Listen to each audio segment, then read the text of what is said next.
नमस्कार दोस्तों, मैं सुमन सर आप लोगों के बीच एक नई टॉपिक जो है परिसंचरण तंत्र, इंग्लिश में कहते हैं सर्कुलेटरी सिस्टम।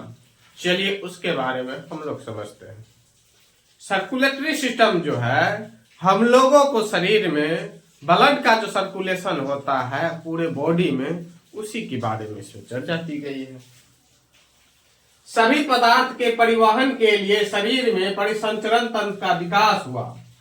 हम लोग के शरीर में सभी पदार्थों के परिवहन यानी जो भी चीज हम लोग खाते हैं उसको ले जाने के लिए शरीर में परिसंचरण तंत्र का विकास हुआ, जिसके द्वारा आवश्यक तत्वों को उन जगहों तक पहुंचाया जाता है जहां उसकी जरूरत होती है।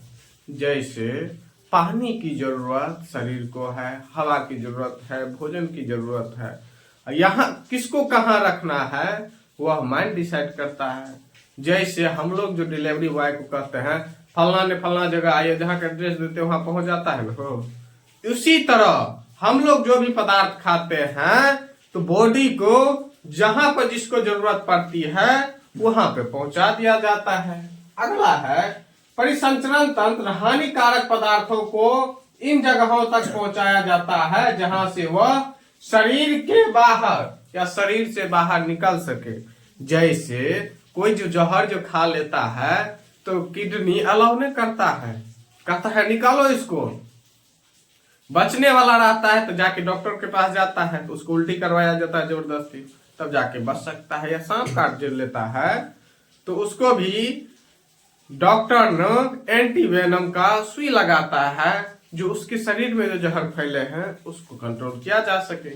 उसी तरह शरीर का जो भी हानिकारक पदार्थ होता है शरीर चाहता है इन जगहों तक पहुंचाओ जहां से ये बाहर निकल सके शरीर से बाहर। अगला है परिसंचरण तंत्र के कार्य। किसका क्या कार्य है? पोषक पदार्थ, पोषक जो भी पदार्थ है जैसे में ग्लूकोज, विटामिन, वसीय अम्ल का परिवहन, ये सब का जो परिवहन करता है पोषक पदार्थ के अंतर्गत आता है। अगला है नाइट्रोजनी अवशिष्ट। नाइट्रोजनी अवशिष्ट जो है वो है यूरिक अम्ल। हम लोग जो पेशाब करते हैं उसमें जो यूरिया की मात्रा होती है वो, या यूरिया और भी जो पदार्थ हम लोग को शरीर में है उस सब के बारे में सबको जो करता है नाइट्रोजनी अवशिष्ट के अंतर्गत उस सबको परिवहन किया जाता है, यानी बाहर निकाला जाता है, ले जाया जाता है और लाना और ले जाना का काम है। अगला है हार्मोन्स एवं ऑक्सीजन का परिवहन। हम लोग को कभी कभी उत्तेजना आ जाती, खुशी आ जाती है, कोई मेहमान जो आए या बच्चे लोग, अभी आप लोग तैयारी कर रहे हैं, रिजल्ट हो जाए तो उसका खुशी और ठिकाना नहीं रहता है, या कोई आपको पैसा मिल जाए और अलग की खुशी होती है। वही जो हार्मोन्स निकलता है तो शरीर को ऑक्सीजन की कमी हो जाती है, इसलिए कभी कभी महिला लोगों को चक्कर आ जाता है। ज्यादा भीड़ भाड़ देखती है या गर्मी है तो चक्कर आएगी, वही आके चक्कर आके गिर जाएगी ऐसे करके।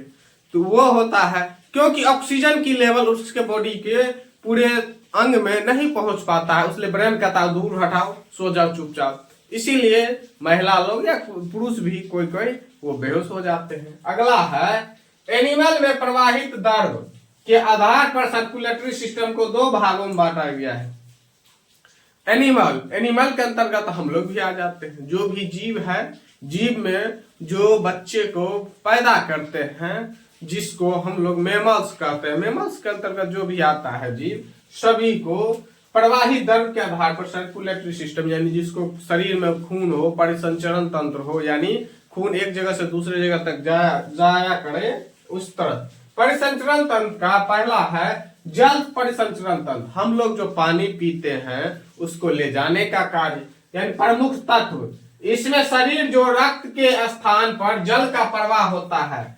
हम लोग को शरीर में हम लोग जो पानी पीते हैं उसका पूरे जहां जहां जरूरत पड़ता है शरीर को वहां वहां पहुंचाया जाता है। और उदाहरण के लिए जैसे स्पंज और हाइड्रा में ये लोग इसमें ज्यादा पानी पाया जाता है। नहीं तो देखिएगा जैसे क्रिकेट उर्केट होता है, अपने इंडिया में तो नहीं है, लेकिन विदेशों सब में, अब इंडिया में भी विकसित हो रहा है, तो स्पॉन्ज आता है। कितनो पानी है ना, स्पॉन्ज रख दीजिए, ऐसे करके बटोर के उसमें बाल्टी में उसको गाड़ दीजिए, या सीट कवर जो होता है वो एक तरह के स्पॉन्ज है।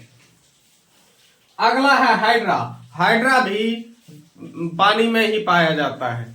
अगला है रक्त परिसंचरण तंत्र, यानी खून को ले जाने वाला वाहन।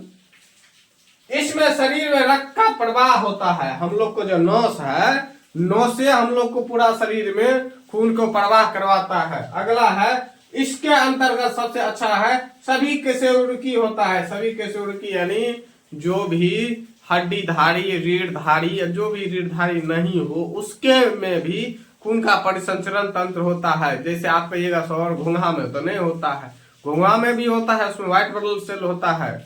इसी लेके आप लोगों को जानकारी अच्छी लगे।